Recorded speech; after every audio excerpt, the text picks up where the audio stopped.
My daughter Emma walked into the house cradling a baby that wasn't hers. Confusion swirled as I looked at her, wondering where the infant had come from. When I finally asked whose baby it was, her eyes welled up with tears, and she whispered, "I'm sorry." The reason behind her apology left me breathless and dialing 911, my mind racing with dread. The moment I hung up the phone with 911, the room filled with an eerie silence, only the baby's soft cries piercing through. Emma sat on the couch, avoiding my gaze, clutching the baby tightly. My thoughts wandered to worst-case scenarios, as I wondered what kind of trouble my daughter had stumbled into. The seconds felt like hours as I waited for the police to arrive, heart pounding. I couldn't shake the feeling something wasn't right as I asked Emma where she found the baby. Her hesitation was unlike her, and it only made me more anxious. She bit her lip, looking down at the innocent face nestled in her arms, before finally meeting my gaze. "Please, Mom, just trust me," she said softly. Her words left me more confused than before, my worry growing with each passing second. Her pained expression only deepened my worry. She hesitated, finally saying, "I found him outside our house." The simplicity of her answer was jarring, and I struggled to comprehend how something so unbelievable could happen right on our doorstep. My mind raced, trying to piece together a logical explanation. "Outside our house?" I repeated, my disbelief evident. Emma nodded, her eyes reflecting a mix of fear and sadness. The police arrived quickly, taking statements and beginning their search for any clues. Officer Martin was the first to introduce himself, asking us to recount everything step by step. Emma clung to the baby, providing only minimal details. Her reluctance to share more spiked my anxiety. The officers spread out, inspecting the premises and talking into their radios. The house buzzed with activity, yet answers seemed as elusive as ever. As the officers stepped out, Emma's cryptic actions gnawed at my trust. I watched her from across the room, trying to read her expression. She wouldn't make eye contact, and each time I approached, she seemed to retreat further into herself. "Emma, we need to know more," I pleaded, but she shook her head, her lips forming a tight line. Her secrecy planted seeds of doubt in my mind. The investigation led the police to question our neighbors, seeking any witnesses to a possible abandoned baby. Officer Martin approached Mrs. Wilson next door, who was always looking out her window. She shook her head, offering no helpful information. Other neighbors had similar responses. No one had seen or heard anything unusual. Each fruitless conversation only deepened the mystery, fueling my growing anxiety about the baby's origins. Officer Martin informed me that there had been no reports of missing infants in the vicinity, deepening the mystery. His tone was grim as he relayed the news. "We've checked with local hospitals, and no one has reported a baby missing," he said, scratching his head. This revelation only added more confusion. "Keep searching," he advised his team, and they continued their investigation with heightened determination. Meanwhile, Emma grew increasingly reserved, her behavior more suspicious with each passing hour. She spent most of her time in her room, avoiding questions and phone calls. Every time I tried to speak with her, she would find an excuse to leave the conversation. Her unexpected secrecy created a chasm between us, making it harder for me to understand what she might be hiding. Trust was slipping fast. I decided to check Emma's room discreetly, hoping to find something that might illuminate the situation. Waiting until she went to take a shower, I quietly slipped into her room. My heart pounded as I looked through her belongings, careful not to disturb anything. Checking under her bed, in her drawers, and even her desk, I found nothing unusual. Frustrated and more confused, I stepped out, my quest turning up empty.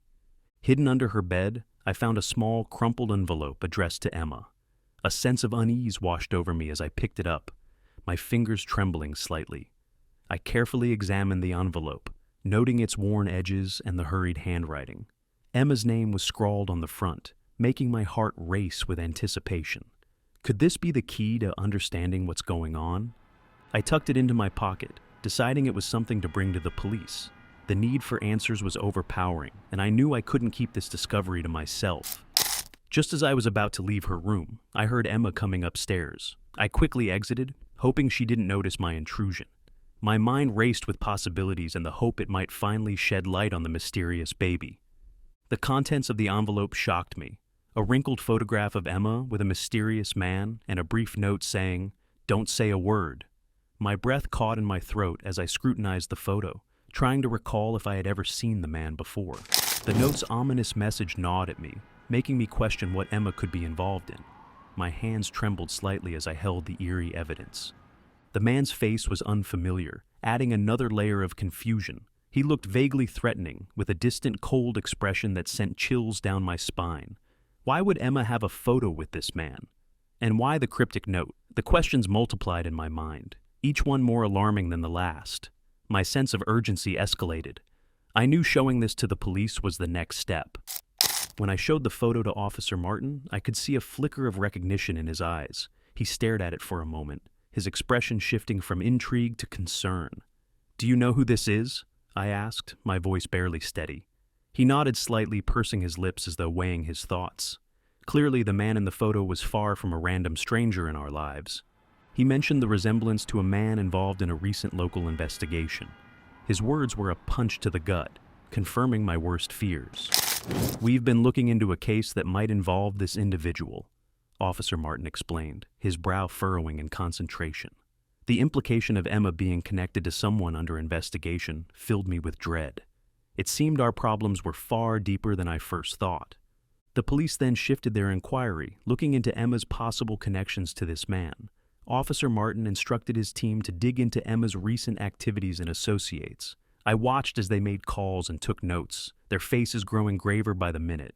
Emma's silence now looked like complicity, a realization that made my stomach churn. Another layer of worry enveloped me as the investigation took a darker turn. Suspicion brewed as I realized Emma might be deeply entangled in something dangerous. Every passing minute without explanation weighed heavily on me, deepening my anxiety. Officer Martin's pointed questions reflected his growing concerns. What had Emma gotten herself involved in, and could she extricate herself safely? The pieces of this disturbing puzzle refused to fit together, leaving all of us staring into an abyss of uncertainty and fear. Officer Martin suggested we check Emma's phone for any communication with the mysterious man. The idea made my heart race, but I knew it was necessary. "If she's been in touch with him, it could provide us with critical information," he said. His pragmatic approach gave me a sliver of hope. Despite my reservations, I knew this could be the breakthrough we needed to understand her actions. Reluctantly, I agreed, handing over her device. Watching Officer Martin take Emma's phone filled me with a mix of dread and anticipation. I couldn't fathom what they might find, but I hoped it would lead to some clarity. The tech team swiftly began their analysis, their faces revealing nothing. Emma, unaware of our actions, remained upstairs, innocent baby in her arms, while our world teetered on the edge of chaos. The tech team extracted multiple text messages from a contact named Unknown, revealing plans and cryptic instructions. The texts were composed of broken phrases and fragmented sentences, making it difficult to understand the full context. Words like meet, danger, and soon appeared often, creating an uneasy picture of what Emma might have been involved in. Officer Martin's eyes scanned the messages, his expression hardening as he pieced together the scattered clues. The messages showed Emma's increasing desperation and fear over the past few weeks. One exchange stood out. "I can't do this anymore," she texted, followed by a response, "You have no choice." Her mounting fear was evident as the replies from Unknown grew more demanding. My heart sank reading her pleas for help, realizing she had been deeply distressed.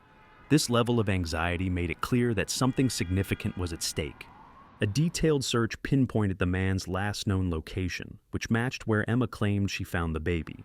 A map with a red circle marked the area succinctly, coinciding with Emma's vague account of outside the house. "Looks like we have a match," Officer Martin noted, sharing the information with his team. The convergence of these details added credence to Emma's story, though it still left many questions unanswered. The police strategized a new plan, targeting that area for leads. Officer Martin called for backup, detailing the next steps to his team. They planned a thorough sweep of the neighborhood, focusing on any peculiarities near the pinpointed location. "We might find something crucial," he explained, his tone making it clear the search was urgent. With this new focus, the team's fervor heightened, hoping to uncover more about Emma's mysterious baby. I decided to confront Emma with the information I had found, hoping she would finally come clean. Waiting for a quiet moment, I approached her, holding the phone and the photograph. "Emma," "We need to talk," I said firmly, watching her reaction. Her eyes darted to the evidence in my hand, and I saw a flash of fear. "What is all this?" I demanded, praying she'd give me a straight answer this time. She was initially defensive, but as I mentioned the texts and the photograph, her resistance melted. Emma's eyes brimmed with tears, and she began to tremble. "Mom, I didn't know how to tell you," she admitted, her voice breaking. The sight of her sobbing wasn't what I had expected. A sense of relief mixed with dread washed over me as I realized she was finally opening up. She admitted recognizing the man as someone from a support group she attended months ago. Her disclosure surprised me, adding another piece to the puzzle. "His name is Kevin," she revealed, wiping her eyes. "He was troubled, but we talked a lot." The idea that this seemingly random stranger was indeed someone she knew made things even more complex. The connections between them began to form a troubling picture. Emma described him as troubled but seemed harmless then, making his sudden involvement unsettling. "He had issues, but he never seemed dangerous," she said, her voice filled with lingering doubt. "He talked about making changes, his past mistakes." Her recounting painted a picture of a man trying to overcome his personal struggles. Yet now, he was entangled in a situation involving an abandoned baby. This shift in dynamics was disconcerting. She still hesitated to explain the baby, saying it was too complicated. "There's more to this, Mom," Emma whispered, looking away. "I can't just tell you everything right now." Her reluctance to discuss the baby added another frustrating layer to the mystery. It was clear something significant held her back, but she wouldn't elaborate. Her evasive answers continued to fuel my worry, making me question what she was protecting. Her evasiveness raised even more red flags. I scrutinized her every word, sensing there was more beneath the surface.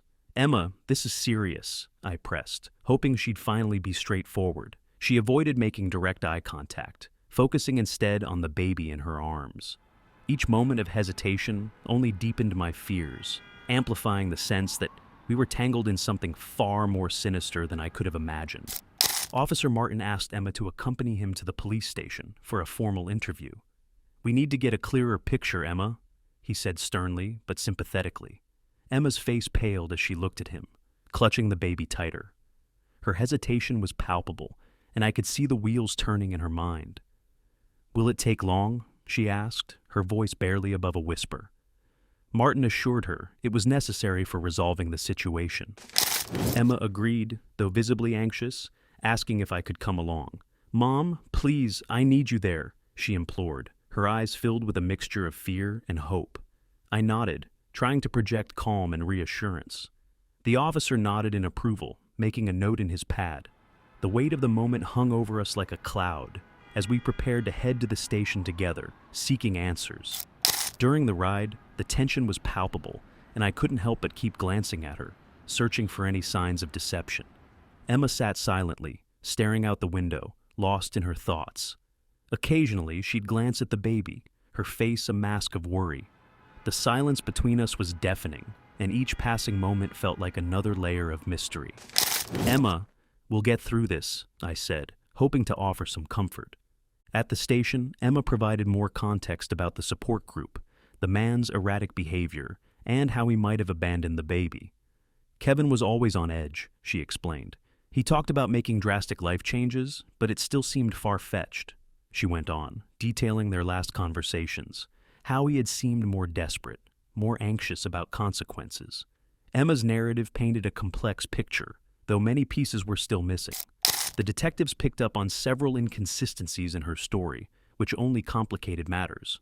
"So, you saw him last week, but you didn't think to mention it until now?" one officer asked, skeptical. Emma fidgeted, correcting herself and providing more details. Also, if you have not done so already, please subscribe to our channel and click that notification bell to get inspired by these real-life stories every day. Now, back to the story. Yet, the more she spoke, the more tangled her account became. I was scared," she confessed, and it was clear her fear wasn't just of the man, but something much darker. Emma's vague responses left everyone with more questions than answers. Each explanation seemed to lead to another dead end. "Why didn't you tell us about this sooner?" Officer Martin asked, frustration edging his voice. Emma just shook her head, Looking down at the baby, her silence infuriating. With each passing minute, it felt like the truth was slipping further out of reach. Even the detectives seemed baffled, unsure of how to proceed. Returning home after a long day at the station, I noticed a black car parked suspiciously down the street. Its windows were tinted, and the driver was just a shadowy figure. My heart skipped a beat, the earlier events amplifying my anxiety. "Mom, is everything okay?" Emma asked, noticing my nervous glance. "I'm not sure," I replied, trying to mask my growing unease. The car's presence felt ominous, adding to our existing fears. The driver seemed to be watching our house, adding to my increasing paranoia. I tried to shake off the feeling, convincing myself it was just a coincidence. But every time I looked out, the car was still there, its indistinct driver making my heart race. Emma and I exchanged worried glances, both of us sensing the rising danger. "Maybe we should call Officer Martin," she suggested, her voice trembling slightly. I nodded, dialing his number. I called Officer Martin, who suggested we be cautious but didn't feel it warranted immediate action without further evidence. "We can't jump to conclusions, but keep an eye on it," he advised. His words did little to calm my nerves. "Should we move somewhere else for the night?" I asked, the fear evident in my voice. "Stay put, but be vigilant," he recommended. I hung up, still unsettled but trusting his judgment. Emma, noticing my anxiety, assured me it was probably nothing, but her reassurance felt hollow. "Mom, maybe it's just someone lost or waiting for directions," she offered weakly. Her attempt to calm me down did little to ease my mind. The day's events were too fresh, and the looming shadow of the black car kept our nerves on edge. We locked the doors, checked the windows, and tried to settle in for a restless night. I decided to install a security camera on our front porch as an extra precaution. Emma helped me set it up, her eyes darting nervously to the black car parked down the street. "Is this really necessary, Mom?" she asked, her voice shaky. "Better safe than sorry," I replied, my hand steadying the camera. By the time we secured it, the car had vanished, but our sense of looming unease remained. That night, sleep was elusive, with a sense of impending doom hanging over our home. Every creak and rustle seemed amplified in the silence. I tossed and turned, my mind racing with thoughts of potential dangers. Emma slept fitfully next door, the baby's occasional cries piercing the night. I checked the security feed repeatedly, each time hoping to see nothing but the empty street. The hours dragged on endlessly. The next day, a breakthrough came when the police linked the man in the photograph to a nearby abandoned house. Officer Martin called early in the morning, enthusiasm in his voice. "We've found something significant," he announced, detailing the location's connection to the man. It felt like the first real lead in days, and for a moment, hope flickered. Emma, overhearing, showed a hint of relief amidst her ongoing worry. Officer Martin and his team prepared for a raid, hoping to find critical evidence or possibly the man himself. They gathered their gear, discussing strategies and precautions. "This could be pivotal," Martin explained, ensuring everyone understood the gravity. Emma watched uneasily as they prepared, her anxiety palpable. "Mom, what if they don't find him?" she whispered. "We'll cross that bridge when we get there," I assured, masking my own fears. The discovery added urgency as Emma's involvement still seemed unclear. I watched her closely, searching for any signs that might connect her to this unfolding situation. The pieces didn't quite fit yet, and her silence continued to worry me. "Emma, is there anything else you need to tell us?" Officer Martin asked gently.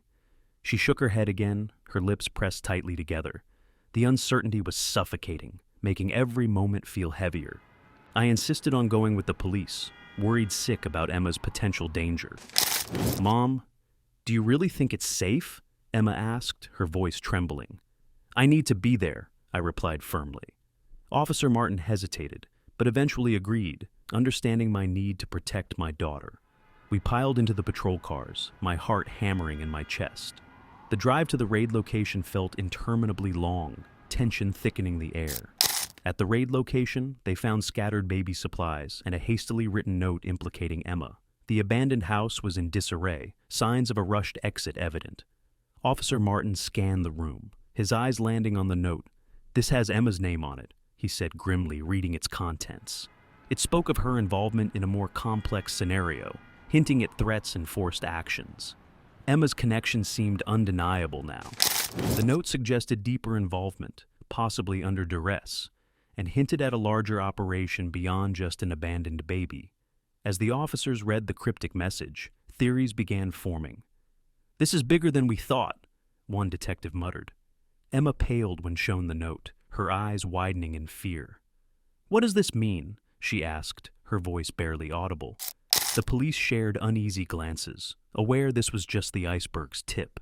During the raid's aftermath, the police discovered documents indicating illegal activities involving human trafficking. Officer Martin read aloud bits of disturbing evidence that painted a grim picture. Ledgers, lists of names, and transaction records told of a sinister network. "This is bad, real bad," he said, his voice heavy with concern. Emma's earlier vagueness now felt more deliberate, making the situation even tenser. The gravity of what we were dealing with finally sunk in. Emma's earlier vagueness now seemed more calculated, raising the tension. Her reluctance to share details made sense in light of these grim findings. "Emma, why didn't you tell us about this?" I demanded, frustrated and scared. She looked at me, tears welling up. "I was scared, Mom. They threatened me," she confessed, her voice cracking. The enormity of the situation sank in fully, leaving us grappling with fear and confusion. The police detained several suspects, but the mysterious man remained at large. Officer Martin looked frustrated as he briefed his team. "We're close, but not close enough," he muttered, scanning the documents in front of him. The men they captured had loose connections to the operation, but the key figure was slippery. Emma's shoulders sagged with the growing tension, her expression a mix of relief and dread. Emma's fears started making sense as she admitted the man coerced her into taking the baby under threats. "He said he'd hurt me if I didn't," she confessed, her voice shaking. "Why didn't you tell us?" I asked, frustration in my tone. She looked down, tears streaming. "I thought I could handle it, but it got worse." Her admission made the gravity of her situation clearer and heavier on our hearts. Officer Martin's team expanded the case to involve federal authorities, recognizing the gravity. "We need more resources and expertise on this," he explained. Calls were made, and soon federal agents began coordinating with the local police. Their involvement added a new layer of intensity to the investigation. Emma stayed close, her anxiety visible as more people filled our home, turning it into a makeshift operations center. My heart ached as I reckoned with Emma's dire circumstances and the shadows surrounding our family. Watching her, I saw a girl weighed down by fear and uncertainty. "We'll get through this, Emma," I tried to assure her. But my voice lacked conviction. The enormity of the problem seemed too vast. Each new revelation felt like a fresh wound, the sinister reality seeping into our once peaceful lives. A distant relative, Aunt CLA, visited unexpectedly, her presence both comforting and unsettling. "I heard about the baby," she said, enveloping Emma and me in a tight hug. Her arrival was both a surprise and a relief, yet something felt off. Claire had always been a bit erratic, her life filled with drama. Despite the comfort her visit brought, I couldn't shake the feeling that there was more to her sudden appearance. She seemed unusually interested in our current plight, asking probing questions about Emma and the baby. "How did all this start? Where did you find him?" Claire's curiosity was intense, almost interrogative. Emma answered cautiously, her anxiety spiking under Claire's scrutiny. I watched this exchange, unease gnawing at me. "Claire, why are you so interested?" I asked, trying to gauge her motives. "Just concerned, that's all," she replied with a smile. I grew suspicious of her intentions, recalling she had legal troubles in the past. Claire's probing felt more like fishing for information than genuine concern. Memories of her earlier brushes with the law surfaced, making me wary. She had always been resourceful, sometimes bending the rules to get what she wanted. The similarity of her past actions and her current curiosity made me increasingly suspicious of her true motives. Claire's visit left me wary. Her sudden kindness felt like a facade. Emma seemed to sense it too, keeping her distance more than usual.